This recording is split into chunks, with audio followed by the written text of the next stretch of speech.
como se comportar em uma audiência. É sobre isso que nós vamos falar a partir de agora. Acredito que nós vamos ficar aqui pelo menos uns 45 minutos. Então, ó, se você não deseja a luz do conhecimento, já pode pegar a sua malinha, vai embora. Se você quer hoje mais uma vela, mais uma lâmpada, agora hoje especificamente do ponto de vista comportamental, vem comigo. Presta atenção, tá bom? Esse assunto que nós vamos falar na live de hoje, ele abrange, então, aspectos comportamentais que são de suma importância. Por quê? Vários aspectos desses, se eles não forem observados no dia a dia, eles podem, sim, colocar tudo a perder. Você vai observar. Eu vou elencar aqui vários pontos e você vai ver que eu estou falando isso é efetivamente verdade. Bom, mas você precisa saber que são conselhos práticos, que você não vai encontrar em livro algum. Não adianta você procurar um livro aí, entra na Amazon e coloca lá, ó, como se comportar em uma audiência. Você pode até encontrar, o que eu duvido, um livro com esse título, mas não com o conteúdo que eu vou te passar hoje, tá?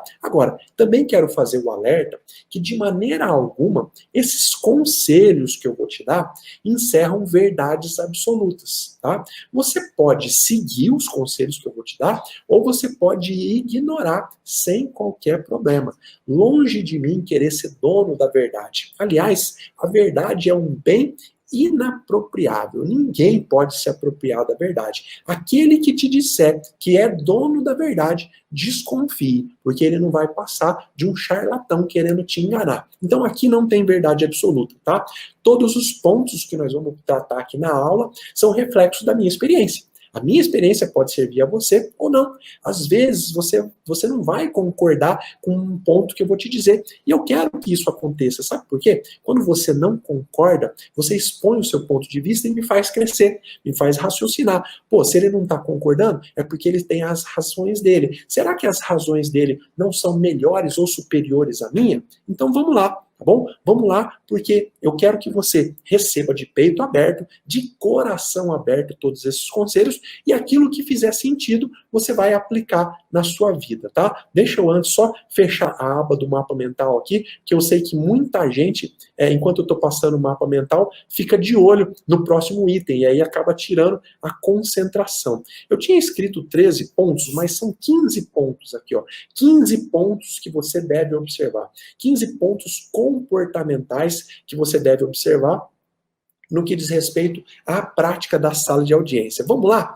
Antes da gente mergulhar dentro da sala de audiência, eu preciso falar com você sobre alguns detalhes prévios, coisas que você deve observar antes mesmo do ato começar.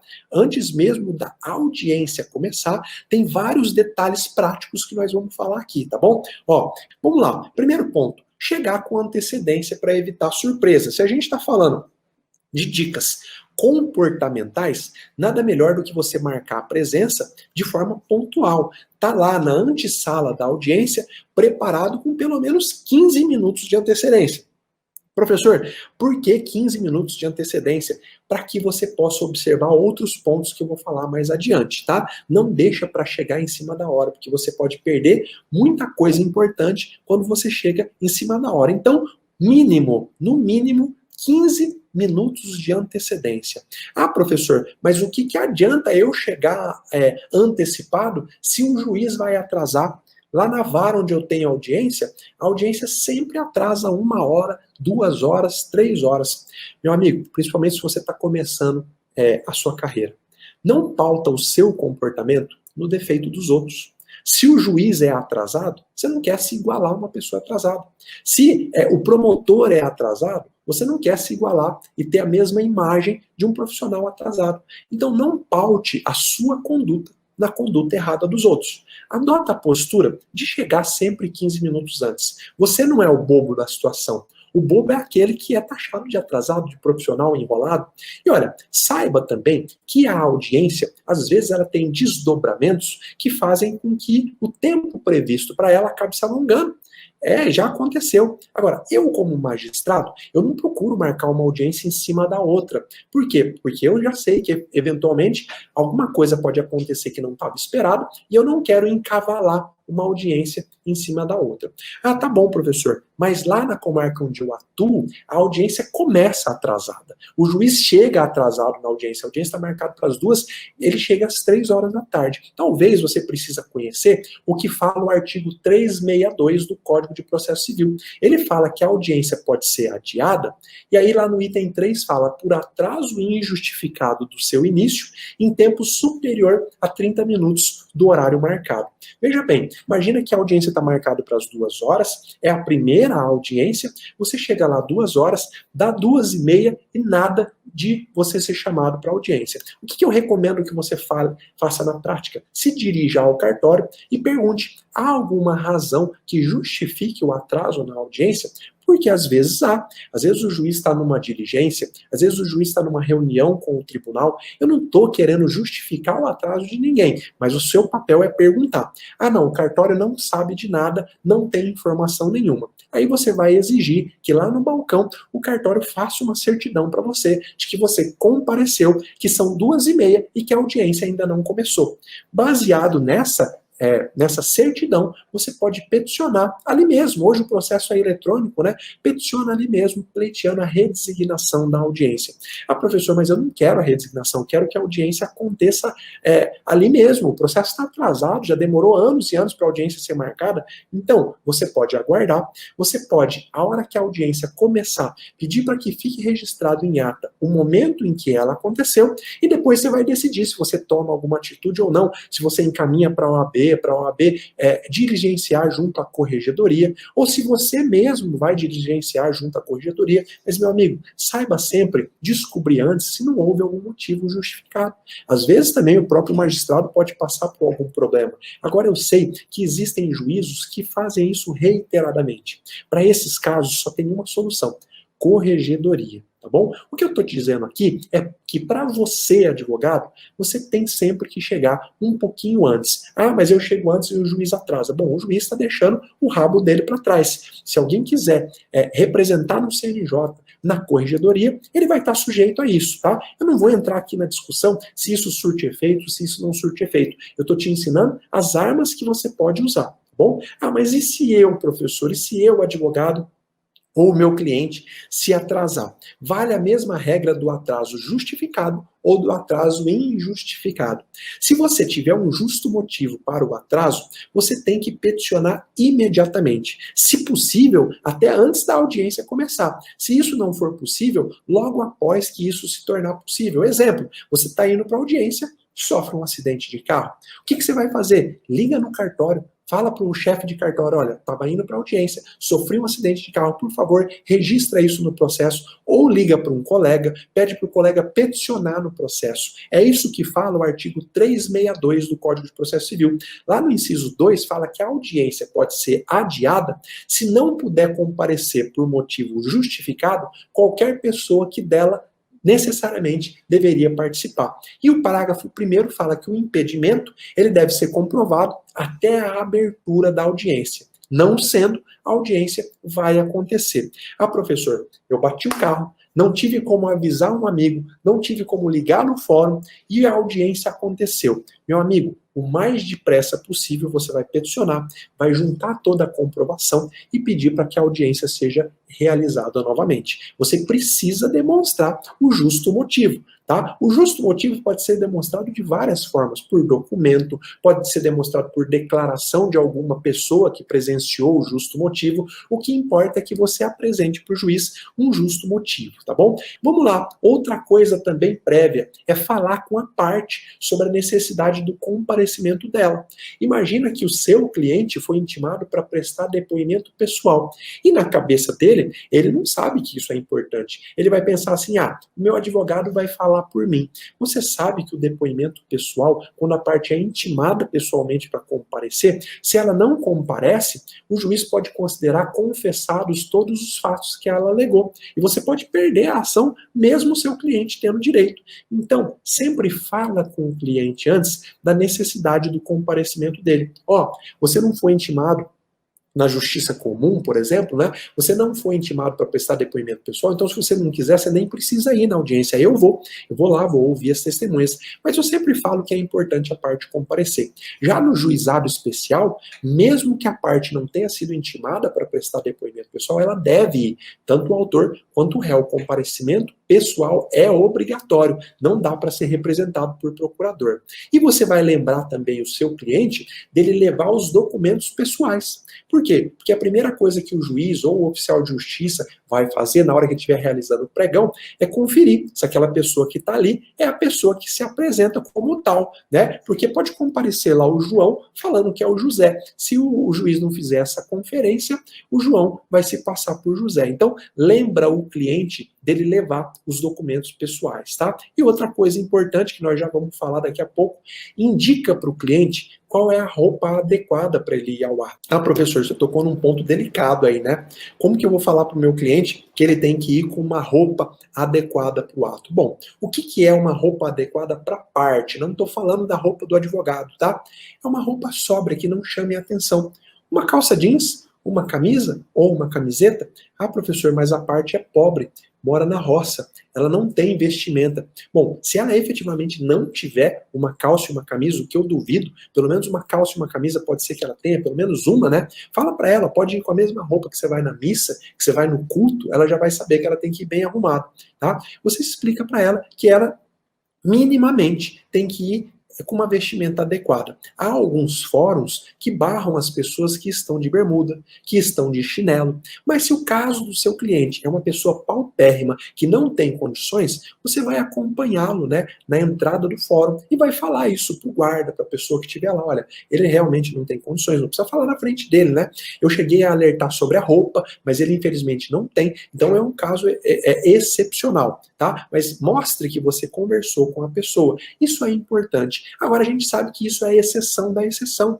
A absoluta maioria dos clientes tem, sim, uma calça jeans, um sapato e uma camisa ou uma camiseta para aparecer na audiência, tá bom? Evitar boné, evitar chapéu, tá? Olha, gente, isso é detalhe do detalhe, mas para você evitar qualquer tipo de aborrecimento, é bom. Por isso que eu gosto de ensinar a prática, aquilo realmente que acontece no dia a dia. Se o seu cliente, ele trabalha em fazenda, ele chega lá com um chapelão, muito provavelmente na entrada vão pedir para ele tirar o chapéu. Por quê? O chapéu representa alguma coisa? Não, costume. Mero costume. Antigamente, usar chapéu em recintos formais era sinal de falta de respeito, assim como almoçar de chapéu de boné. Qual que é o significado prático? Nenhum, mas é costume. Então, se você não quer ter um empecilho por um costume bobo, por um detalhe tão bobo, já orienta o seu cliente, ó, vai com uma roupa sóbria, vai aí sem boné, sem chapéu, para evitar qualquer tipo de problema. No item C aqui da preparação prévia, eu falei para você um pouquinho ontem, mas eu vou repetir agora. Você precisa localizar antes da audiência o local adequado onde você deve esperar. Há uma antessala?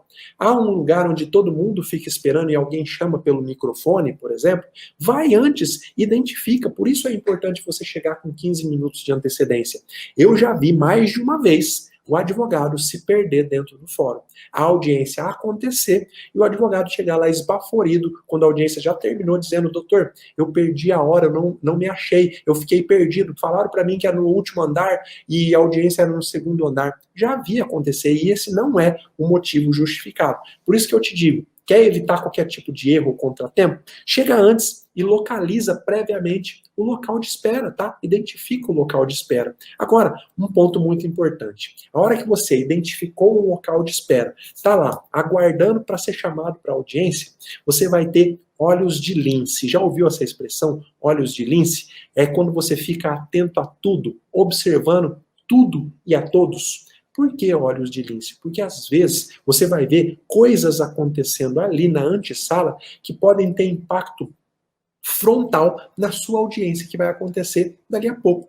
Eu já soube de inúmeros casos em que a parte flagrou o advogado da parte contrária instruindo a testemunha ali, ó, publicamente, sem nenhum pudor, dizendo, ó, se o juiz te perguntar isso, você não responde, se o juiz te perguntar aquilo, você fala que você não sabe. Quando você está com olhos de lince, você está observando tudo. Você pode filmar uma situação dessa, você pode tomar várias atitudes que eu vou te ensinar, inclusive, lá na nossa maratona. Mas se você está ali, ó, feito um bobo, olhando no celular, olhando rede social, assistindo aula, não é para assistir aula na antessala de audiência, é para você ficar ali, ó, com olhos de lince, observando tudo e a todos. Você consegue pescar coisas importantes, tá? Que você depois vai poder usar lá dentro da sala de audiência. Eu vou te ensinar agora na sequência, uma coisa que você pode fazer se você tiver com olhos de lince, observando tudo. Para isso, você precisa aqui dentro do nosso item prévio de preparação, ir para a audiência com um dispositivo que te permita fazer algum tipo de pesquisa online e também que te permita fazer filmagem. Por quê? Imagina que você vê o advogado instruindo uma testemunha, conversando ali, ó, cochichando. Você chega perto e começa a escutar o que ele está falando. Ele não te conhece, às vezes ele nunca viu você, não sabe que você é o advogado da parte contrária. Com um dispositivo de captura de imagem, você pode filmar isso. E lá dentro da sala de audiência, pedir para que a testemunha esclareça para o juízo o que eles estavam conversando na antessala.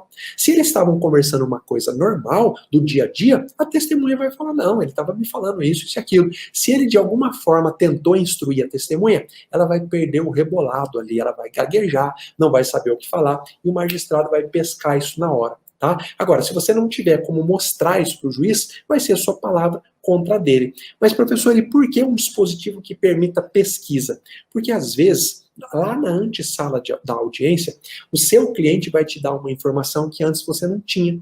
Imagina que você não conhece as testemunhas da parte contrária. E aí chega lá, na antessala da audiência, o seu cliente fala, ó, mas aquele cara que está lá, junto com o nosso adversário, é padrinho de batismo dos filhos dele. E aí você não levantou elemento nenhum para contraditar essa pessoa, para que ela seja ouvida como informante, não como testemunha. O que você pode fazer? Ali na hora, ó, entra no Facebook, entra no Instagram daquela pessoa que foi arrolada e busque provas que mostrem uma amizade íntima entre eles. Para quê? Porque aí, encontrando essa comprovação, você vai apresentar no momento da qualificação dessa testemunha. A hora que o juiz chamar aquela pessoa para ser ouvida, você vai falar, excelência, pela ordem, eu quero contraditar essa pessoa. Essa pessoa, como eu tenho aqui várias provas de amizade íntima com a parte que arrolou, é inclusive padrinho de batismo, tá aqui, ó, fotografias do batizado. Essa pessoa, pela relação de amizade íntima, não pode ser ouvida como testemunha. Mas isso só foi possível porque você estava ali com um dispositivo que te permitiu fazer uma pesquisa e mostrar ali para o magistrado. Você vai inclusive dizer que você descobriu ali agora, naquele momento, e que você vai juntar todas essas informações no processo, tá? Mas veja como é importante você estar com isso preparado. Ah, professor, o que você está falando parece coisa de filme. Parece mesmo, mas eu já vi acontecer inúmeras vezes. Inúmeras vezes. Eu não vou te dizer que acontece toda semana, porque é um exagero, mas pelo menos uma vez por mês eu vejo isso acontecer na prática, tá? Isso é se preparar. Isso é ter aspectos comportamentais bem mapeados e você ter uma preparação adequada para participar do ato, tá bom? Um outro último item aqui dessa preparação prévia que eu quero dizer para você é você sempre, antes da audiência, antes que eu falo, minutos antes mesmo, né? Olhar o processo. Tá? Entra no processo, for um processo virtual, para você ver se tem algum tipo de novidade. Qual o tipo de novidade, professor? Às vezes a audiência foi redesignada no dia. Eu já redesignei inúmeras audiências no mesmo dia. Às vezes a parte apresenta lá, uma hora antes da audiência, um comprovante, um atestado médico, aí o juiz não tem que fazer. Eu faço o despacho e redesigno. E você, às vezes, sem saber de nada, está lá, ó, aguardando na antessala até chegar no horário e alguém te avisar. Você ficou lá meia hora, uma hora perdendo. Então, olha o processo antes da audiência. Leva o seu computador, o seu celular, fica de olho lá no processo. E isso é importante para quê? Eu quero te contar uma história aqui, um caso que aconteceu na vara onde eu atuo, tá? O advogado que ele foi para a audiência, ele levou as testemunhas que ele queria ouvir e quando ele chegou lá no ambiente do pregão, onde tem uma pessoa que recebe os advogados e as testemunhas, ele recebeu a informação de que a audiência havia sido adiada. E ele, sem olhar no processo para ver se isso realmente tinha acontecido, acreditando na boa-fé da funcionária, ele dispensou as testemunhas, falou, ó, já que foi adiada, pode ir embora, eu vou ficar aqui que eu tenho que ver algumas coisas sobre o processo. E eu tô lá na sala de audiência, aguardando as partes entrarem, né? E nada das partes chegarem, deu 5 minutos, eu saí lá fora. Quando eu fui lá no ambiente onde todo mundo espera, eu mesmo chamei fulano de tal, e esse advogado se apresentou. Eu falei, vamos lá, doutor? Ele falou, mas como assim, a audiência não foi redesignada? Eu falei, não foi redesignada, não. Ele falou, não, mas a funcionária que estava aqui agora há pouco me falou que a audiência foi redesignada e eu dispensei as testemunhas. Falei, doutor, vamos lá na minha sala, então. Entrei no processo, obviamente que não tinha nenhum despacho redesignando, tinha um pedido da parte contrária para redesignar, mas esse pedido não havia sido apreciado. Uma funcionária do cartório viu esse pedido, achou que eu, juiz, fosse deferir o pedido, porque é mais comum que seja deferido, e informou para a pessoa lá da frente que a audiência tinha sido redesignada. Agora, como era a palavra dele apenas solta no ar, eu falei, vamos lá na frente, vamos encontrar essa pessoa que te deu a informação de que a audiência foi redesignada. Chegamos lá, a funcionária tinha ido embora já tinha dado o horário de trabalho dela, ela tinha ido embora, tinha entrado outra. E essa outra falou, não, eu não dei informação nenhuma sobre isso. E aí, meu amigo? Como ficou essa situação? E como o advogado estava aparentando estar muito desesperado mesmo, como já havia um pedido de redesignação da outra parte, eu fui na boa fé dele e acabei redesignando. Mas eu estou te contando essa história para você ver a importância de, antes de acreditar na palavra de alguém, entra dentro do processo e vê. Tem um pedido da parte contrária, mas não tem o despacho do juiz, a audiência vai acontecer. No mínimo, vai até o gabinete do magistrado e pergunta, a audiência vai ser redesignada? Sim ou não? E aí você já vai saber o que vai acontecer, tá bom? Vamos lá para o nosso item de número 2. Vamos lá, vamos mergulhar aqui no nosso planejamento. Energia, item número 2, tá? O que eu estou falando aqui para você que chegou agora? 15 pontos comportamentais que você deve observar na sala de audiência. Energia. É muito importante que você entre para a sala de audiência com a energia lá em cima, tá? Você não entra lá com os ombros caídos, com aquela cara de desânimo, não. O corpo, ele fala muito. É muito importante, tá? É o ato mais importante do processo, a audiência. E o seu corpo tem que corresponder a isso, tá? Você pode ter certeza que a nossa postura diz muito na percepção da outra pessoa. Aquele advogado que entra confiante, cheio de si, é muito maior a chance do juiz prestar atenção no que ele diz e acreditar no que ele está falando. Se você tem aquela postura desanimada, caída, mostra que nem você acredita no que você está falando, qual é a imagem que você acha que você vai passar para o magistrado? Gente, o que eu estou falando não é achismo, não.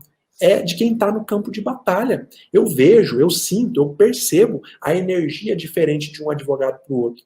O advogado com a energia lá em cima, ele fica ligado o tempo inteiro, ele consegue produzir a prova de uma forma absurdamente melhor do que aquele outro, desanimado. Ah, professor, mas a minha vida está uma droga, eu estou passando por problema familiar, eu estou quase desistindo da advocacia. Então, meu amigo, se você vai se afundar de uma vez mais, não precisa levar o seu cliente junto. Separa tudo isso, ergue a cabeça, enche o peito e vai para a melhor audiência da sua vida, tá? Esse ponto de energia é fundamental. E é fundamental quando? Sempre, em qualquer tipo de audiência. O juiz sente, a outra parte, o advogado da outra parte sente. Às vezes o advogado da outra parte está esperando uma pessoa inexperiente, ele olha lá pelo número da OAB e fala, esse cara acabou de se formar. Quando você chega de peito aberto, cheio de energia para fazer o ato, pode ter certeza que o jogo muda, tá? É você que vai intimidá-lo com a presença. Não é muito legal quando você vê uma pessoa chegando num ambiente toda confiante, de cabeça erguida? É assim que acontece, é assim que tem que acontecer na sala de audiência, tá bom? Agora eu vou falar de um ponto que causa muita polêmica, mas eu adoro falar de coisas que causam polêmicas, tá? Eu não vou deixar de falar aqui não. Deixa eu esconder os outros aqui, senão tem gente que só fica olhando para aquilo que eu ainda não falei. Não entre sem ser chamado. Bom, você sabe, está lá no Estatuto da OAB, né, que o advogado tem livre acesso a todas as repartições, o advogado pode entrar em qualquer repartição pública sem necessidade de ser anunciado, sem necessidade de ser chamado. Isso é verdade? É verdade, tá bom? Agora, na sala de audiência, quando acontece, da audiência está lá acontecendo, e fica um entra e sai na sala de audiência, pessoas abrindo a porta, colocando a cabeça do lado de dentro, quem está participando do ato, acaba acontecendo o quê? Obviamente que perdendo a concentração. Obviamente que quebrando o raciocínio que está sendo feito. Coloque-se no lugar contrário. Você é o advogado que está lá inquirindo uma testemunha super importante. E você está posicionado bem de frente para a porta da sala de audiência. E a cada 2 minutos, uma pessoa entra ou uma pessoa abre a porta e põe a cabeça lá dentro. Você, inevitavelmente, vai desviar o seu olhar e vai perder a sua concentração. O que eu quero dizer nesse ponto aqui comportamental? Não entre na sala de audiência sem ser chamado, sem ser anunciado. Se você chegou, por exemplo, lá na antessala, não viu ninguém, você está com medo de que a audiência já tenha começado, vá até o cartório e pergunte, olha, a audiência já começou? Um servidor pode ir lá, um estagiário pode ir lá e ver se a audiência já começou? Obviamente, porque você não vai ficar esperando lá do lado de fora, às vezes a sua audiência já começou. É melhor que você faça assim do que você coloque a cabeça lá dentro e você descubra que, na verdade, o que está rolando lá dentro é a audiência anterior à sua. Tá? E aí você paga de impertinente. Agora, lembrando, o advogado tem livre acesso a qualquer repartição. Tá? O que não significa que você quer ser taxado como cara inoportuno. Você quer manchar a sua imagem profissional como aquele cara que, eu entro onde eu quiser, ninguém me impede, eu sou o chatão do fórum. Você não precisa disso, há meios mais adequados. Olha, lembra que eu falei no começo que isso que eu estou te passando reflete a minha experiência. Não é para você abraçar e falar, não, eu concordo. Eu quero que você discorde, até porque a sua discordância vai trazer o meu crescimento. O que eu estou querendo te dizer aqui é que se há um momento chamado pregão, você chega na antessala e espera um momento chamado pregão. Se esse momento não está acontecendo, deu o horário da sua audiência, vá até o cartório e pergunta, olha, até agora não foi feito o pregão. Está tendo algum atraso da audiência anterior? Ou será que já é a minha que começou antecipadamente? Faz isso, você não precisa entrar na sala de audiência. Professor, mas eu quero entrar, a lei me garante. Entra, simplesmente, tá bom? Eu só estou te passando aqui a minha experiência. Como eu disse no começo, não há dono da verdade aqui, tá? Eu passo a minha experiência, você abraça aquilo que fizer sentido para você. Se você não quiser abraçar, não tem nenhum problema. Professor, mas eu quero chegar antes porque eu quero assistir a audiência que está acontecendo. Pode? Pode, obviamente. Aí faz com toda discrição. Entra devagarzinho, senta lá no cantinho, tá? Não vai entrar na sala de audiência e ficar no celular. Isso demonstra uma falta de respeito. Espera lá fora. Às vezes seu celular pode fazer um barulho, pode tocar, você pode tirar a atenção das pessoas, tá? Veja que nós estamos falando até agora de questões comportamentais. Aquilo que, na prática, você precisa fazer e que pode sim refletir algumas coisas na sua imagem profissional, algumas coisas no resultado do seu processo. Esse era o terceiro ponto que eu queria falar com você. Agora vamos entrar num assunto bem legal. Roupa. Qual que é a roupa adequada para você participar de uma audiência? E eu sei que para muita gente aqui tem pontos que parecem básicos, né? Mas mesmo para você, eu quero que você aguente firme, porque no meio do básico sempre tem um avançado. Você vai ver que daqui a pouco eu vou falar de coisas que você nem imaginava, tá bom? Eu quero que você fique comigo aqui, porque nós vamos explodir a sua cabeça de pontos de vista que talvez você nunca tenha imaginado, tá bom? Vamos lá. Roupa. Qual é a roupa adequada? Tem muita polêmica sobre isso. 3 pontos. Primeiro de tudo, o que você vai fazer? Você vai observar o que diz o Código de Organização e Divisão Judiciária da comarca onde você vai participar da audiência ou o regimento interno. Talvez você não saiba, mas todo tribunal tem um código de organização, uma lei estadual que serve para organizar o funcionamento prático dos órgãos. E muito provavelmente lá vai ter um ponto que trata da vestimenta. Tá? Às vezes isso está no regimento interno do Tribunal de Justiça. Tá? Tem Tribunal de Justiça, por exemplo, eu sei que lá no Rio de Janeiro, não sei se ainda é assim, mas era. Falava que a vestimenta adequada para a mulher entrar no tribunal seria saia. Uma saia, acho que até a altura do joelho. Olha o detalhe da lei, eu acho um detalhe desnecessário, mas está na lei. Então, o primeiro passo que você vai dar é descobrir, pelo menos lá onde você mais atua, se há no Código de Organização Judiciária ou no regimento interno um detalhamento sobre as vestimentas. Geralmente há, e geralmente fala-se que para o homem é terno e gravata, e para a mulher, uma roupa social. Às vezes uma calça e uma camisa social, às vezes uma saia e uma camisa social. Professor, mas que absurdo. Por que a lei tem que interferir na forma das pessoas se vestirem? Olha, Por que que a lei tem que interferir? Não me cabe aqui filosofar com você. O que eu quero te dizer é que, na prática, se você observar isso que eu estou te dizendo, você não vai ter problema. Você quer ficar conhecido como o advogado que causou barraco na audiência por conta da roupa, por conta do decote? Tem gente que gosta. Tem gente que gosta de aparecer pela roupa. Eu falo para você, apareça pelo conhecimento. Quem aparece pela roupa, no dia seguinte já é esquecido. Quem aparece pelo conhecimento nunca mais é esquecido. Muito pelo contrário, fica na memória do juiz, fica na memória do outro advogado, fica na memória até do cliente da parte contrária, né? Então, observa, primeiro, observa o que o Código de Organização diz. Se lá não fala nada, meu amigo, você é homem, vai com terno e gravata, que aí você não vai ter nenhum problema. Você é mulher, vai com uma roupa social sóbria, põe lá uma calça social, uma camisa social, ou uma saia, tá? Na altura do joelho, uma blusa social. Assim você não vai errar, você não vai passar nenhum tipo de problema.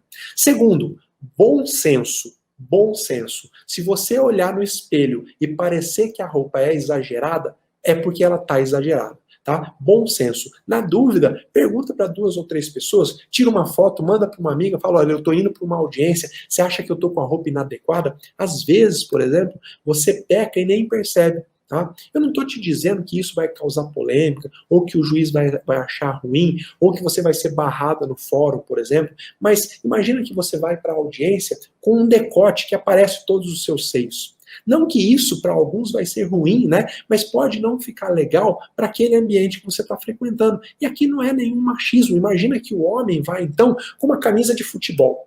Tem algum sentido o advogado chegar lá na audiência com a camisa de futebol? Ainda mais se for a camisa do Corinthians, né? Aquela camisa feia para danar, né? Os corintianos vão me xingar agora. Mas não faz nenhum sentido. Por quê? Porque isso está atrelado aos nossos costumes. Tá? Tá atrelado aos nossos costumes. Eu não estou dizendo que é certo, não estou dizendo que é errado. Eu estou te dizendo, você quer evitar qualquer tipo de erro? Olha qual é o costume local. Às vezes o costume local lá naquele fórum é só uma camisa social sem uma gravata. Existe sim, nos lugares onde é mais quente no Brasil, não se usa terno, não se usa o paletó, se usa camisa social. Acontece uma audiência sem gravata, perfeitamente. Agora, não quer errar, não quer pecar nem pela falta e nem pelo excesso? Homem, gravata, paletó. Mulher, roupa social. Com isso você não erra, tá? Agora, terceiro, se eu sei que eu não estou com a roupa adequada, o que eu devo fazer? Imagina, você olhou lá no Código de Organização e você viu que para entrar naquele tribunal se exige terno e gravata. Para participar da audiência você tem que estar lá com terno e gravata. Mas você chegou atrasado no fórum e esqueceu a gravata. E aí, vai entrar em pânico? O que você vai fazer? Bom, primeiro, se você está num tribunal, muito provavelmente você vai encontrar algum colega de profissão que possa ter uma gravata para te emprestar. Nesse momento, você evita qualquer dissabor de pedir uma gravata emprestada. Segundo, se você não conseguiu, bate antes lá da audiência na sala do juiz e fala, ó, excelência, eu acabei esquecendo da gravata, se o senhor puder me desculpar, eu vou participar do ato assim mesmo, pronto, está tudo resolvido. Ah, mesmo assim, não consegui falar com o juiz, vai para a audiência e no primeiro momento pede a palavra e explica o que está acontecendo, mostra a sua boa fé, mostra que não é nenhum tipo de confronto à lei. Ah, eu não concordo com a lei que exige terno e gravata, então eu vou afrontar essa lei. Não, esse não é o espaço. Vai lá na Assembleia Legislativa e pede para o deputado, quem altera a lei, para que ele regulamente, para que ele mude essa lei, tá? Ou então faça uma campanha junto ao OAB. Eu acho bem razoável, né? Principalmente eu que trabalho no calor, eu acho bem razoável que a gente pudesse trabalhar como a gente trabalha no período da pandemia, né? Põe a camisa por cima e o short e chinelo por baixo. Ótimo que seria assim. Eu acho que exigir roupa é uma bobagem, desde que seja uma roupa sóbria, né? Que não cause nenhuma polêmica. E aqui já vou dizer, eu não concordo com a atitude de colegas magistrados que cancelam a audiência porque o advogado está sem gravata, que fazem aquele escarcéu exigindo a gravata. Eu acho isso um absurdo enorme. Tem coisa muito mais importante para nós juízes cuidar. Vai cuidar do processo, vai ver se o processo está andando adequadamente, vai ver se não tem nenhuma nulidade no processo. Agora, você pode muito bem depois, chama o advogado com todo respeito e fala, ó, doutor, aqui há o costume da gravata, ou o nosso código usa. Agora, não precisa fazer isso em público para aparecer, para como se estivesse aí ofendendo alguém. Eu acho isso extremamente desnecessário. Eu fico com dó das pessoas que agem dessa forma, porque elas não prestaram atenção que o mais importante na vida não está na forma, mas está no conteúdo. Então, mergulha no conteúdo do processo e esquece essa bobeira de se preocupar com o detalhe da roupa. Isso eu estou dizendo para os magistrados, tá? Mas você já sabe hoje, saiu dessa live, já sabe como encontrar a roupa adequada para o ato. Vamos para o quinto ponto, para a gente não perder tempo? Onde se sentar? Onde que eu me sento na sala de audiência, professor? Às vezes eu chego lá na sala de audiência e fico perdido. Eu não sei se eu sento do lado esquerdo, eu não sei se eu sento do lado direito. Como que eu faço para superar esse tipo de dificuldade, professor? Me ajuda, por favor. Bom, vamos lá. Na verdade, sobre o local de se sentar, não há previsão legal, não há previsão na lei de forma específica. Você nunca vai encontrar uma lei que diz assim, ó, a parte autora tem que sentar do lado direito, a parte ré do lado esquerdo, você não vai encontrar na lei. Salvo na lei orgânica do Ministério Público. Lá fala que o Ministério Público, ao representante do Ministério Público, deve ser reservado um assento do lado direito do magistrado, tá? Qual é a razão disso? Razão de costume, razão histórica. Não há nenhuma razão prática para que isso aconteça. Muito pelo contrário, eu acho até que quando isso acontece no júri, isso causa uma certa desvantagem para a defesa. Por quê? Porque o jurado que é leigo, ele olha lá, sentado no centro, o magistrado, e do lado dele o promotor, enquanto o advogado de defesa não está ali naquele mesmo ambiente, fica distante. Ele sente que há uma desigualdade. Afinal de contas, por que o promotor está do lado do juiz e a defesa não? O promotor é melhor? O promotor ele está falando em nome do Estado, eu tenho que acreditar mais nele do que na defesa? Então, eu acho até que, teleologicamente, essa lei ela deveria ser alterada. Agora, eu, José, eu não posso falar, não, eu não concordo com a lei e eu vou tirar o Ministério Público aqui do lado direito. Não, isso é um trabalho que deve ser feito no âmbito legislativo. Agora, e numa audiência civil normal? Há algum local previamente marcado? Não, não há na lei. O que há é o costume. Tá? O costume local, o costume de determinadas varas, na Justiça do Trabalho, por exemplo, eu fiz questão de colocar aqui no mapa, o costume, tá? Lembra que o costume também é fonte de direito, né? O costume prega que o empregado tem que sentar do lado esquerdo do juiz. E alguns brincam até que é para ficar mais perto do coração. Então, se eu estou sentado aqui, ó, o empregado ficaria aqui desse lado e o empregador desse outro lado. Só que isso é costume, meu amigo. Às vezes você vai chegar lá na vara do trabalho, vai ter do lado esquerdo do juiz escrito assim na mesa, ó, reclamante, e do outro lado, reclamado. E você olhou, pô, aqui se aplica aquele costume. E você vai, se você está pelo reclamante, senta do lado esquerdo, se você está pelo reclamado, senta pelo lado direito. Mas, professor, eu não sei qual que é o costume da vara. É uma vara civil, eu não sei se eu sento do lado direito ou se eu sento do lado esquerdo. Bom, você tem boca, não tem? O que você pode fazer é, chegando lá no local, você pergunta. Tem alguém que fez o pregão e te chamou para entrar na sala? Você de cara já pergunta, olha, eu sou o autor. Há algum local previamente marcado para o autor? Pode ser que haja, tem juiz que é detalhista, tem juiz que quer que o autor só sente de um lado, o réu de outro. Pergunta. Se você pergunta, você não erra, tá? Pergunta momentos antes no cartório, você pode fazer isso também. Às vezes o cartório vai falar, não, aqui não tem costume, você pode chegar e sentar onde você quiser, tá bom? Agora, eu sempre recomendo que você pergunte, porque lá na minha sala de audiência, por exemplo, tem uma cadeira onde eu coloco as testemunhas. É uma cadeira que fica bem de frente para mim, fica mais fácil de fazer a inquirição. Então você pode entrar na sala, se tiver alguém fazendo pregão, você pergunta, se não, você pergunta para o juiz. Excelência, há algum lugar pré-determinado para sentar ou posso sentar em qualquer lugar?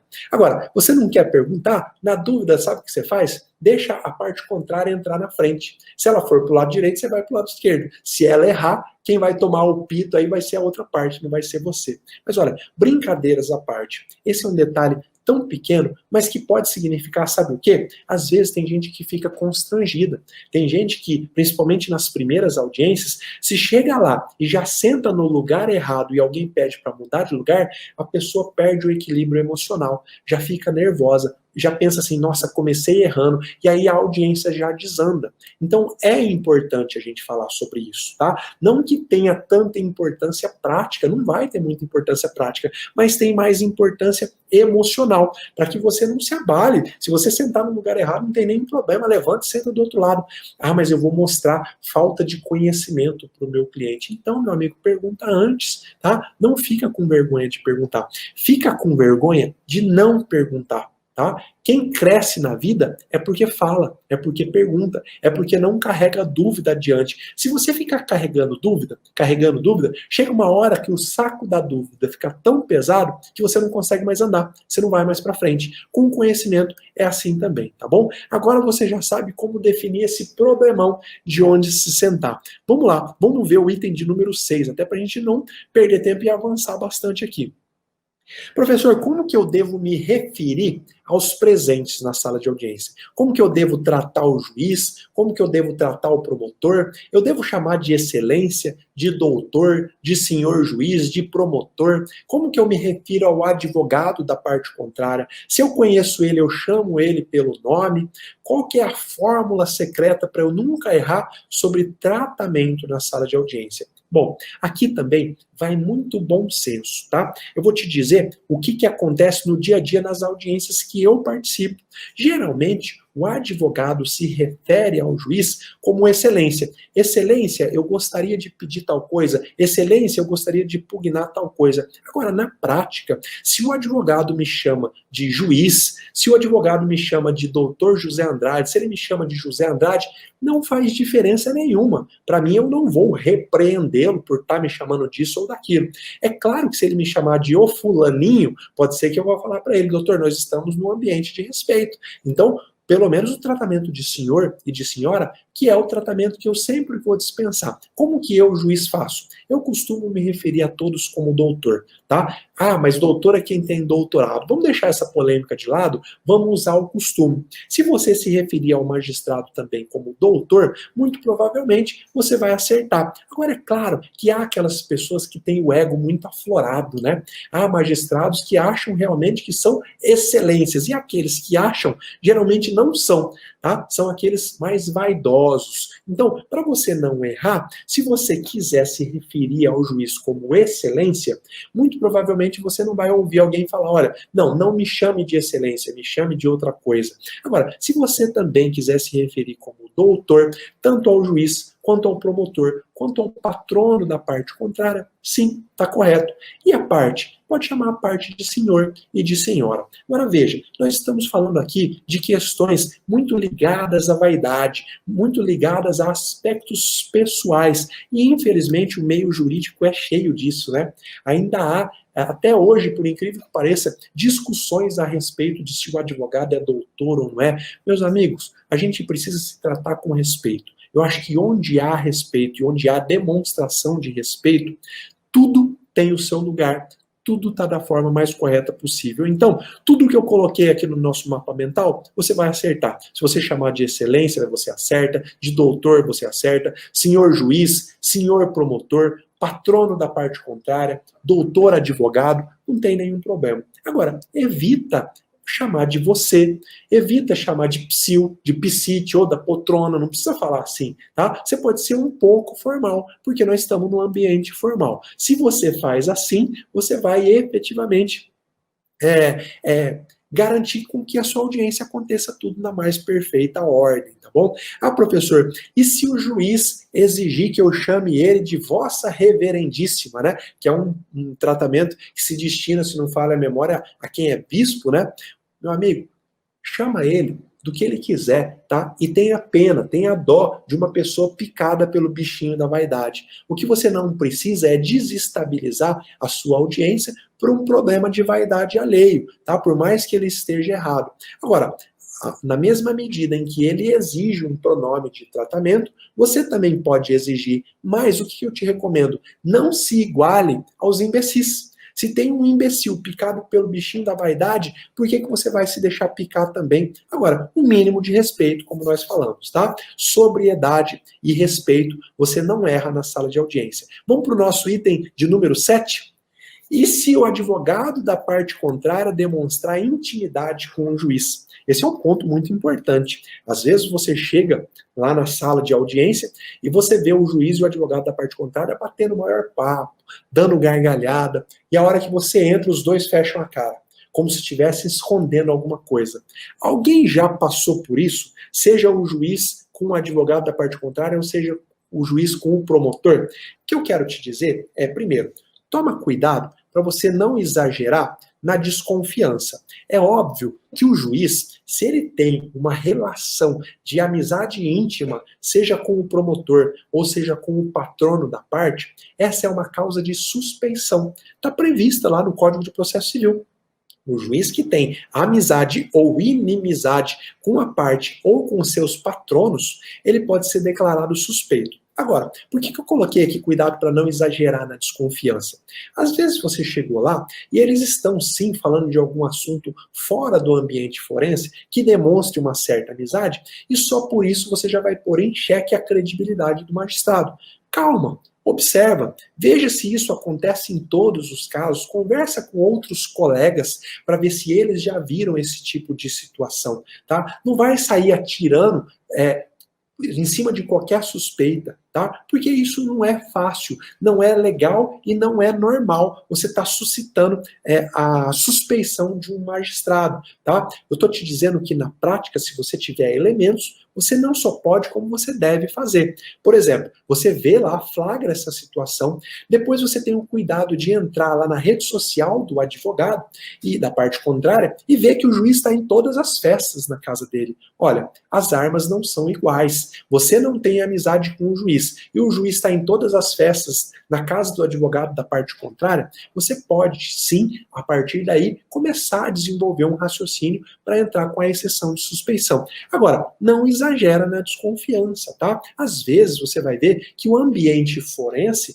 com você indo todo dia, toda semana na sala de audiência, você vai tendo um pouco mais de intimidade, é natural entre as pessoas, e você sabe que é assim. Quem faz bastante audiência sabe que efetivamente as pessoas vão ganhando laços de amizade uma com as outras com o passar do tempo, e não por isso elas se tornam absolutamente suspeitas ou impedidas ou querem favorecer. Eu tenho advogados que às vezes eu converso mais com eles nas audiências, porque eles estão mais lá. Às vezes advogado de banco, por exemplo, toda semana está lá fazendo audiência. É mais natural que eu converse mais com ele do que com aquele que eu nunca conversei, que às vezes não deu nem abertura. Então toma cuidado para não exagerar na desconfiança. Agora, viu alguma atitude suspeita, começa a investigar. Tá? Começa a levantar elementos. Se houver elementos, você vai saber se é adequado ou não entrar com a exceção de suspeição. Agora aqui, um ponto importante também, tá? Sobre as conversas nos intervalos da audiência. Isso acontece muito. Olha, não deixe parecer que é pedante isso que eu escrevi aqui não, tá? Mas acontece muito na prática. Da audiência, tá no intervalo, então, ó, ouviu-se uma testemunha. Aí a testemunha sai da sala e está se chamando outra. E aí, nesse momento, às vezes, você pode se ver tentado a querer puxar o assunto para conversar sobre alguma coisa que está acontecendo no país, sobre alguma coisa que está acontecendo na justiça.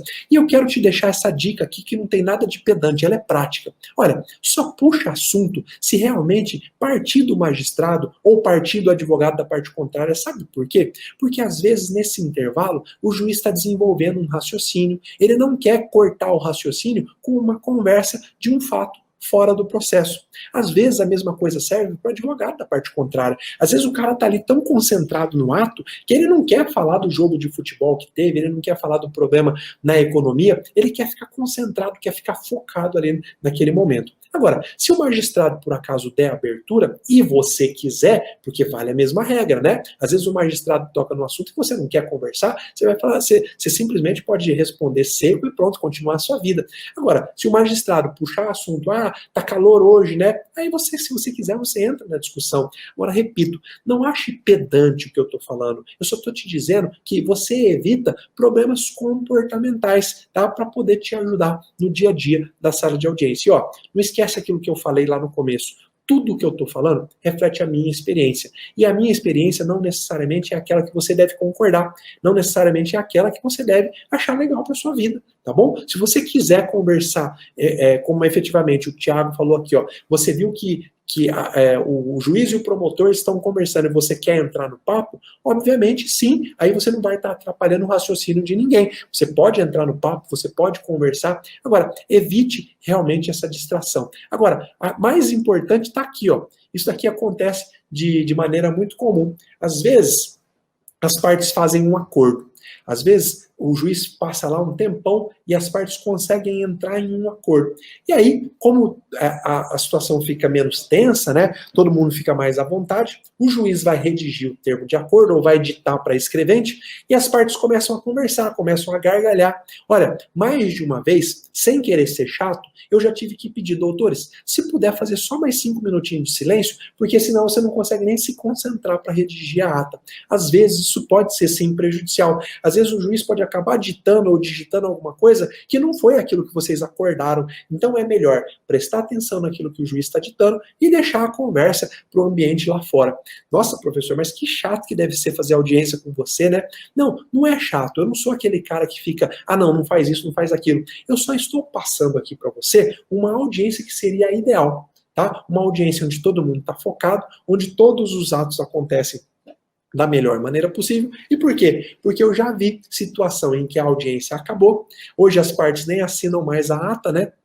O advogado não percebeu, mas o juiz acabou digitando no acordo coisa que não foi aquilo que as partes acordaram. Como ele não estava prestando atenção quando o juiz ditava o acordo, simplesmente depois não teve o que fazer, tá? Como que, se ele concordou com o que estava lá, a audiência acabou, ele concordou com aquilo que estava na ata, meu amigo, aí não tem mais como voltar atrás. Então, evite conversas enquanto se digita a ata, para quê? Para você prestar atenção, para você ficar de olho ali, né? Ficar focado ali, efetivamente, naquilo que está acontecendo, principalmente naquilo que o juiz está ditando para a escrevente. Vamos lá, vamos avançar, a gente tem muita coisa para falar. Olha como que o papo vai alongando, né? Nós estamos no item 8 aqui, eu vou tentar dar uma acelerada. Vamos lá, item 8, não deixe o cliente estragar o acordo verbalmente selado. Eu já vi isso acontecer muito, mas você que está assistindo, você nunca mais, ou você nunca vai deixar que aconteça com você.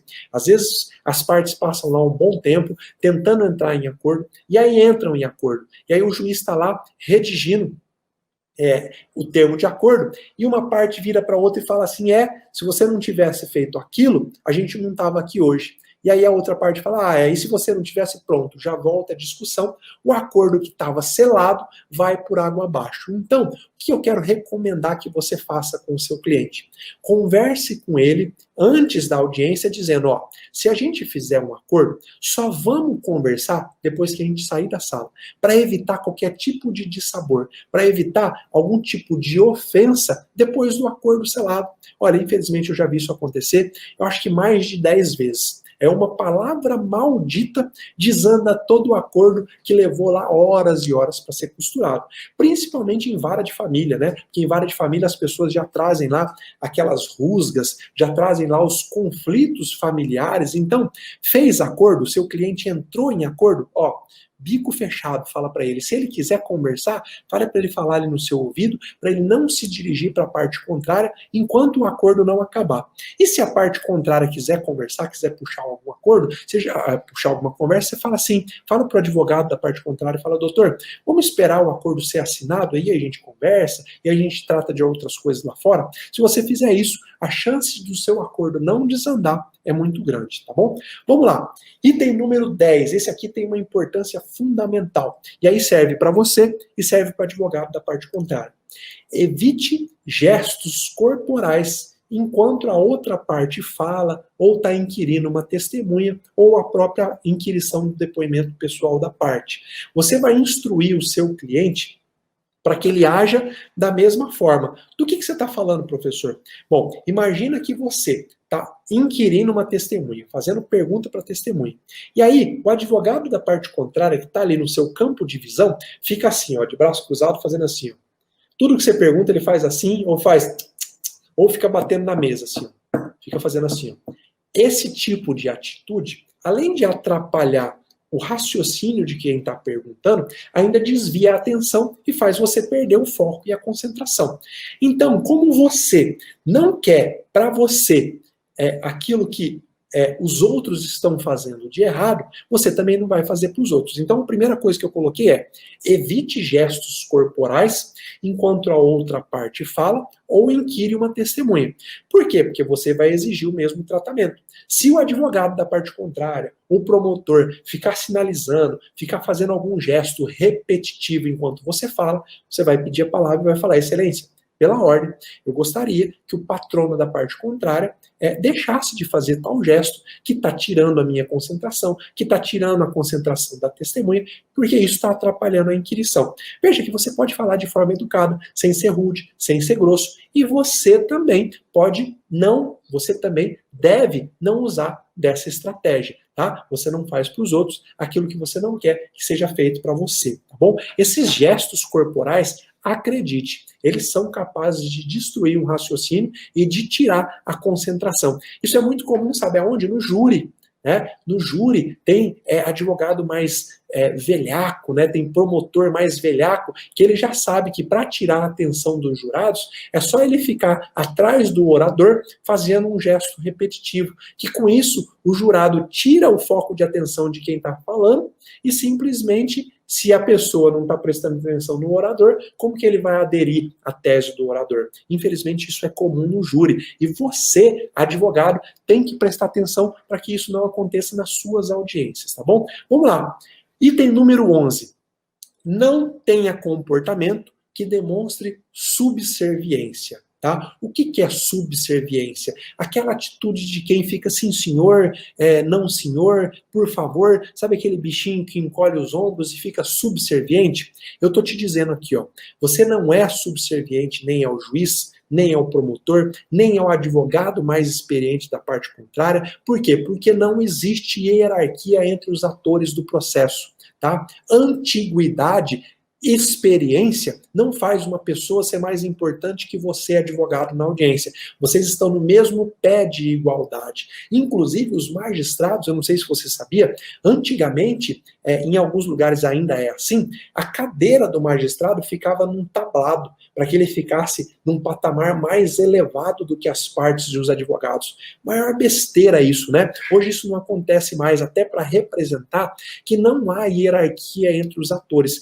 Mas você tem que ter postura de não ser submisso. Não tem que ficar puxando o saco de juiz, puxando o saco de promotor, puxando o saco de advogado mais experiente. Nada disso, tá? Você é você se garante, você tem a luz do conhecimento, você tem a técnica, você vai para a audiência, vai dar o seu melhor, sem ser subserviente. Para mim, não tem coisa mais feia do que advogado que vai puxar saco, do que promotor que vai puxar saco, do que juiz que puxa saco de desembargador. Para mim, isso demonstra uma pequenez de caráter, uma coisa horrível, tá? É a minha opinião, tá bom? Eu não quero que você concorde. O que eu estou te dizendo é dica comportamental. Você não é inferior a ninguém. Você está no mesmo pé de igualdade, tá? Agora, isso não quer dizer também que você precisa ir para o lado oposto. Aqui está o advogado subserviente, aquele que abaixa a cabeça, abaixa a orelha para todo mundo. E aqui está, do outro lado, do lado oposto, está aquele cara grosseiro, aquele cara rude, aquele cara que, ó, eu sou foda e vocês que se lasquem. Você não precisa ir para esse oposto, tá? Porque se você não é subserviente, não necessariamente você precisa ser grosseiro com todo mundo. Fica no meio do caminho, meu amigo. Trata todo mundo com respeito, tá? Eu fiz questão de colocar aqui, ó, trata todos com a mesma educação e respeito. Todos mesmo, inclusive os servidores, as testemunhas, tá? Se você trata o juiz como senhor, por que a testemunha que chegou você vai chamar de você? Ele também é um senhor, você não tem nenhum critério. Ah, mas se eu chamo o juiz de doutor, é por um critério de costume. Beleza, aí a testemunha você vai chamar de senhor, tá? Agora, se você levanta para apertar a mão do juiz quando ele entra na sala, por que você não levanta para apertar a mão da testemunha ou da parte contrária? Se você não faz isso, você é subserviente. Agora, trata todo mundo com a mesma educação, tá? Com o mesmo respeito. Se eu vou ouvir, por exemplo, o prefeito da cidade como testemunha, e eu vou levantar e dar a mão para ele, por que eu não vou fazer a mesma coisa se eu vou ouvir o gari da cidade? Afinal de contas, são pessoas que merecem respeito e que estão lá para prestar um serviço à justiça. Então, fica essa chave para você, trata todos com a educação que realmente você recebeu do seu berço.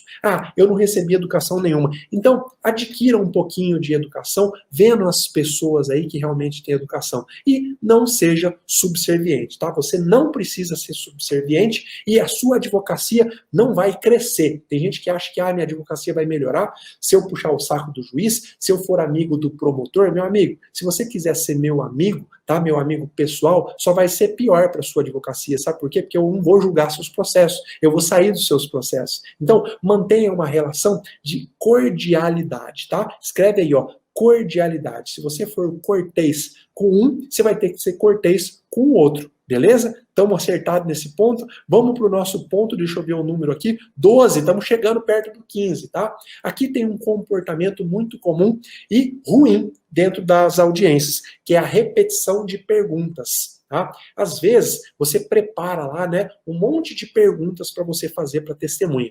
Você estuda o processo, estuda os pontos controvertidos e leva lá um monte de pergunta para você fazer para as testemunhas. Só que chega na hora, o juiz começa a fazer as mesmas perguntas que você, e aí você começa a ficar desesperado. E agora? O cara não deixou nenhuma pergunta para eu fazer. Que pergunta que eu vou fazer? Bom, não tem nenhum problema se o juiz já fez todas as perguntas que você ia fazer. A hora que o juiz passar a palavra para você, você pode dizer, excelência, eu tinha anotado inúmeras perguntas, mas Vossa Excelência já fez todas. Para isso, você tem que estar atento. Se você não estiver prestando atenção no que o juiz está perguntando, e você repetir pergunta que o juiz já fez, corre o risco do juiz virar para você e falar, doutor, essa pergunta já foi feita, vamos para a próxima? E aí, você passa na frente do seu cliente como um profissional que não está prestando atenção no ato. Então, primeiro, presta atenção nas perguntas que o juiz ou que a outra parte está fazendo para você não repetir. Mas, às vezes, você vai precisar repetir. Tá? Por quê? Porque às vezes um ponto não ficou claro. Às vezes o promotor pergunta de forma bem superficial, a testemunha responde de forma superficial e você quer aprofundar naquilo. Se você precisar repetir uma pergunta que já foi feita, justifica antes a necessidade. Como que eu faço isso na prática, professor? Você fala assim, ó, agora eu gostaria de saber da testemunha em que o local que ele estava exatamente no momento do crime. Eu sei que essa pergunta já foi feita, mas é necessário um aprofundamento para eu saber que posição que o corpo dela estava. Veja, você mostra que você estava atento, que você viu que a pergunta já foi formulada, e você justifica por que você está repetindo uma pergunta, porque você quer um detalhamento maior. Se você fizer isso, você elimina a chance do juiz talvez ser grosseiro e falar, doutor, essa pergunta já foi feita, principalmente, ó, e aí eu vou te falar uma coisa prática, tá? Eminentemente prática. Quando a audiência se prolonga demais, a paciência dos atores vai se esgotando. Não deveria ser assim. O juiz tem que ter a mesma paciência do começo ao fim. O advogado, a mesma paciência do começo ao fim. A testemunha, a mesma paciência do começo ao fim. Mas eu já fiz inquirição que levou 1h30, 2 horas ouvindo uma testemunha. É natural que chega no final, a testemunha já não desenvolve mais corretamente um raciocínio, o advogado também, o juiz começa a querer apressar as coisas. Então, quando você planeja as perguntas, tá? E presta atenção para que não haja repetição, você evita também essa inquirição cansativa. Vamos lá para o nosso ponto de número 13. Aqui está um ponto eminentemente prático. Você que é advogado iniciante, eu sou capaz de apostar que você pode ser pego nesse erro aqui. Tá? Qual que é o detalhe que eu quero te dar? Nunca permita que a parte contrária fique cortando sistematicamente o seu raciocínio. Isso é muito comum de acontecer, tá? Principalmente no processo criminal, no júri, quando o advogado mais experiente ou o promotor vê que o advogado da outra parte, menos experiente, está conseguindo extrair alguma coisa da testemunha. Tá? Imagina lá que você está conseguindo extrair da testemunha a comprovação de que o seu cliente não estava naquele local do crime. Quando o promotor mais experiente vê isso, ele começa a te interromper. Você vai fazer uma pergunta, e mesmo sendo uma pergunta pertinente, ele vira para o juiz e fala: excelência, essa pergunta é impertinente. E aí você vai fazer outra, ele fala de novo, ele fica sistematicamente tentando quebrar o seu raciocínio. O que você vai fazer? Você não deve permitir essa interrupção. Tá? Não deixe que ela tenha início, meio e fim. Se o promotor ou advogado da outra parte quiser te interromper, você coloca a mão assim e fala: excelência, enquanto a parte estava falando, eu respeitei a inquirição dela e não quebrei o raciocínio. Agora eu exijo ser tratado da mesma forma. Agora, não há nenhuma inquirição em que você vai ficar fazendo perguntas indevidas sistematicamente para levantar o promotor ou advogado da outra parte a ficar fazendo impugnação. Então, você tem que se impor. Lembra da energia que eu falei lá no começo? O promotor vai sentir que ele tem espaço para fazer isso se você está lá, ó, aquele advogado com o ombro caído, cansado, faz uma inquirição enfadonha. Agora, se você está enérgico e você já barra a primeira tentativa de intromissão no raciocínio, o promotor ou o advogado da parte contrária não vai voltar a fazer isso. Então, diga com toda a educação, não precisa ir para briga não. Olha, excelência, eu gostaria de terminar o meu raciocínio. Assim que eu terminar o meu raciocínio, aí o promotor pode falar, pode interromper, pode fazer o que ele quiser. Eu respeitei o momento dele, ele tem que respeitar o meu momento, tá bom? Isso é dica comportamental. É assim que você consegue não deixar a outra parte crescer para cima de você na audiência, beleza? Vamos lá para o ponto número 14 e depois para o ponto número 15. O ponto número 14 que eu queria falar com você aqui, tá? A técnica que nunca falha. Você pode desarmar um ator na audiência que chegou todo raivoso, que chegou todo cheio de marra para fazer a audiência, com um elogio sincero. E eu me lembro que uma aluna me falou que aplicou essa técnica com grande sucesso. Como que ela fez? Ela sabia que ela iria enfrentar em audiência um advogado muito mais experiente que ela e um advogado que tinha o costume de ser arrogante, de tratar aí com desprezo, principalmente as advogadas mulheres, né? Ela sabia que ele tinha esse comportamento. Mas, ao mesmo tempo, ela sabia que esse advogado tinha uma obra publicada há muitos anos atrás. O que ela fez? Ela chegou na audiência, quando o advogado entrou e já começou a olhar com desdém para ela esticou a mão e falou: nossa, doutor, é um grande prazer te conhecer. Eu sou uma grande admiradora do trabalho que o senhor fez no livro tal. Com isso, ela desarmou aquele advogado. Por quê? Porque ninguém consegue ser grosseiro logo após ter recebido um grande elogio. O que eu estou te dizendo aqui? Eu não estou te dizendo para você elogiar ou criar razão fantasiosa para elogiar, nada disso. Eu estou te dizendo que às vezes vale a pena você estudar a vida daquela pessoa que vai participar da audiência para você fazer um elogio sincero. Às vezes um elogio sincero desarma aquela pessoa que já foi para a audiência cheia de raiva, cheia de vontade de querer destratar todo mundo. Veja que isso é técnica. Lembra o que está escrito aqui na minha camisa? Ó? Quando você tem a técnica, o medo vai embora. O medo de ser agredido, o medo de ser desrespeitado. Imagina, você acha que uma juíza que acabou de receber um elogio sincero vai ter coragem de desrespeitar as suas prerrogativas profissionais? Não vai, sabe por quê? Isso está ligado a um gatilho mental da reciprocidade. A nossa mente, ela age de forma automática. Se eu te entregar uma rosa, você vai ter coragem de me tacar um espinho? Não, você vai tender mentalmente a querer me devolver uma rosa. Então, o que eu estou te ensinando nesse ponto número 11 é que você pode usar essa técnica que nunca falha, que é desarmar o seu adversário, o advogado adversário, o juiz que às vezes tem a fama de ser durão, o promotor, com um elogio sincero. Agora, um elogio sincero, tá? Não vai aqui com falsidade inventar coisa, nossa, como o senhor é eloquente, como o senhor é bom. Não, você tem que ser sincero, porque a sinceridade, você já ouviu falar que quem fala a verdade não merece castigo? É isso, às vezes você vai falando tanta mentira na sua vida que uma hora o castigo vem, uma hora a casa cai. Então, desarme com elogio sincero, tá? Essa é uma dica prática, estão dizendo, ó, e funciona mesmo, tá? Eu já vi juízes serem desarmados com uma simples palavra de elogio. Nossa, como o senhor está sorridente hoje. Pronto, você falou que a pessoa está sorridente, você acha que ela vai ficar sisuda? Não, ela vai sorrir mais ainda, porque você vai massagear o ego dela. E olha, já dizia o rei Salomão, né? Tudo é vaidade debaixo do céu. Se você souber usar a vaidade alheia como técnica, você pode ter certeza que você vai superar todos os medos e todos os desafios. Vamos lá para o último ponto da nossa aula de hoje? Professor, uma das maiores dificuldades que eu tenho, que eu sinto na audiência, é que às vezes parece que eu estou falando, parece que eu estou fazendo perguntas e o juiz não está prestando atenção e ninguém está nem ligando para o que eu estou falando. Bom, o que eu vou te ensinar agora, do ponto de vista comportamental, é você travar na audiência uma comunicação visual com o magistrado desde o início, desde o momento que você entrar na sala. Se você travar essa comunicação visual, você vai ter a atenção dele por todo o ato. Tá bom, professor, mas como que eu faço isso na prática? Bom, quando você entrar na sala de audiência, você vai cumprimentar, falar bom dia ou boa tarde, olhando nos olhos do magistrado.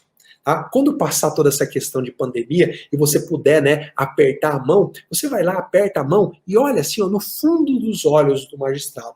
Você começa a criar uma conexão visual. Todas as vezes que você for fazer um requerimento, levantar uma questão de ordem, olha no fundo dos olhos do magistrado. Porque muito provavelmente a parte adversária não vai estar fazendo isso. Tá? A não ser que os dois estejam assistindo essa aula, mas muito provavelmente só você vai criar essa conexão visual. Quando você for fazer as alegações finais orais, faça olhando para o magistrado, e não para o seu papelzinho, e não para o seu celular, e não para a parede, faça olhando para o magistrado.